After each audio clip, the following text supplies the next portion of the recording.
बिस्मिल्लाहिर्रहमानिर्रहीम अस्सलाम वालेकुम। सरेआम न्यूज़ के साथ मैं हूं सैयद रिजवान शाह। कब्ज़ा माफिया कोरोना जैसी वबा में भी बाज न आया।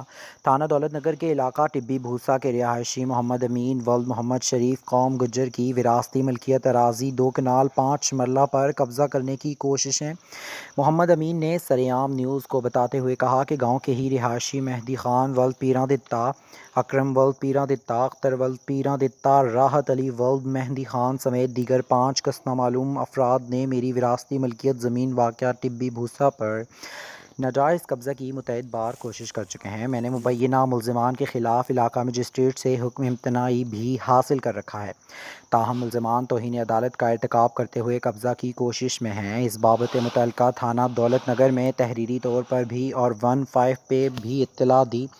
ताहम पुलिस ने ताहाल मुल्ज़िमान के ख़िलाफ़ कोई कार्रवाई अमल में नहीं लाई। मोहम्मद अमीन ने वज़ीर आज़म पाकिस्तान, वज़ीर आला पंजाब, IG पंजाब, RPO गुजरांवाला रियाज नज़ीर गाढ़ा और DPO गुजरात सैयद तौसीफ़ हैदर, DC गुजरात खुर्रम शहजाद से इंसाफ की अपील करते हुए कहा कि अगर मुझे इंसाफ न मिला तो मैं DC ऑफिस के बाहर खुदसूज़ी कर लूँगा।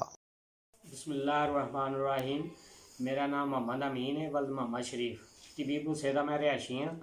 तो सर मेरी मलकीती ज़मीन है 2 कनाल ते 5 मरले जिदे उत्ते मेहंदी खां अकरम अख्तर ये वगैरह 3-4 बंदे मतलब रल के सियासी असर रसूख रखते हैं तो ये कब्ज़ा करना चाहते हैं। वो बावजूद मैं फिर स्टे लैके आया। स्टे के बावजूद इन्होंने स्टे की खिलाफवर्जी करते आया। इन्होंने फिर दोबारा तमीरात शुरू की ने, तमीर करनी जगह शुरू की ने। मैं 15 ते कॉल की है 2 दफ़ा, एक दफ़ा नहीं 2 दफ़ा। पुलिस वाले आते सन मौके तो ये ज़रा दी ज़रा काम रोकते सन, फिर चले जाते सन, फिर ये दोबारा काम शुरू कर देंगे सन।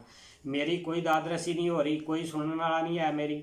अगर मेरी मलकीती ज़मीन है जी मैं वापस ना हुई ना मिली तो लिहाजा मैं खुदकुशी कर लाँगा अपने आप को। मतलब जोड़ा इस चीज़ के बारे मेरी जे किसी दाद रसी ना की ना सुनी गई मेरी गल तो हूँ बकायदा मैं रिपोर्ट भी करवाई है थाने, स्टे होए है, लेकिन उसके बावजूद कोई अमल दरअमल नहीं हो रहा है। भी किसी गल ते कोई बंदा उन्होंने पूछ नहीं रहा है अजे तक, तो कोई इशू है इस गल का मतलब उठा नहीं। चीफ सेक्रेटरी और आला हकाम वज़ीर आला पंजाब और वज़ीर आज़म इमरान खान साहब से मुझे अपील है कि मैनू इंसाफ दिता जाए तो मेरी ज़मीन मैनू वापस लैके दी जाए। लिहाजा जे अगर इन्हें ना किया तो सख्त एहतजाज किया जाएगा।